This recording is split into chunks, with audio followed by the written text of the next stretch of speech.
Of those 10 things you've mentioned, could you now tell us which is considered to be the most serious and sinful act which invalidates the fast?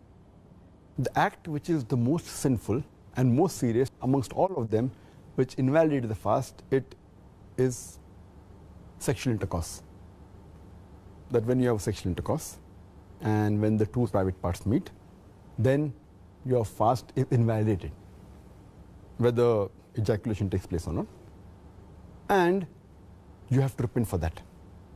You have to complete the fast for that day and you have to make it up later, and you have to pay a penalty, that's kafara.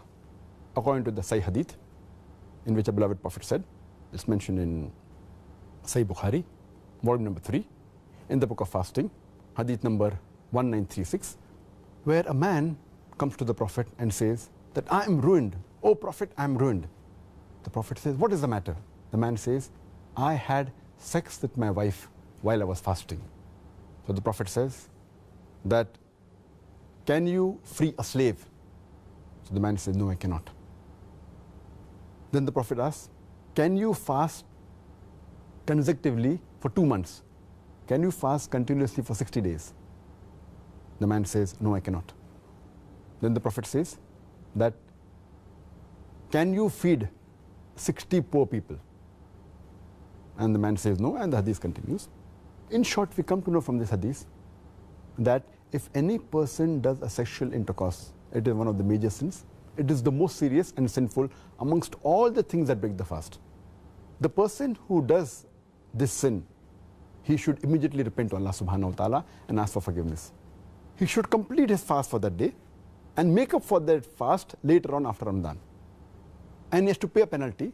And the penalty we come to know from the hadith is that he either frees a slave if he can, if he does not have the money to free the slave, or he cannot find a slave to free, then he should fast for 2 consecutive months. Fast for 60 days. If he cannot do that also, then he should at least feed 60 poor people. And these are the 3 options that have been given for a person to pay as a penalty, as a kafara. But if a person can do the first thing, he should not jump to the second or the third. The first is freeing a slave. If he cannot do that, if he doesn't have the money or cannot find a slave, then he can go to the next option, that is fasting consecutively for 60 days. If he cannot do that, if he is unable to do that, continuously fasting for 60 days, if he fasts for a few days and then one day he doesn't fast, he should start again. He should fast consecutively for 60 days. If he doesn't have the capacity to do that, then what he can do is he can feed 60 poor people. And each poor person should be fed with approximately half sa. Each sa is equal to 3 handfuls of outstretched hand of wheat. So half sa per person, or the food that is there of the land. So 60 poor people you should feed. This is the kafara, the penalty for a person who breaks a fast by having a sexual intercourse. The amount of food, just to clarify that, for my own benefit, if you like, do you think that that's equivalent to about a day's food, approximately? Yes, in short, it should be a day's food that's normal in that land. It may change in America, it may change in UK, it may change in India. But at that time, it was like one of these says that one man requires half sa of meat.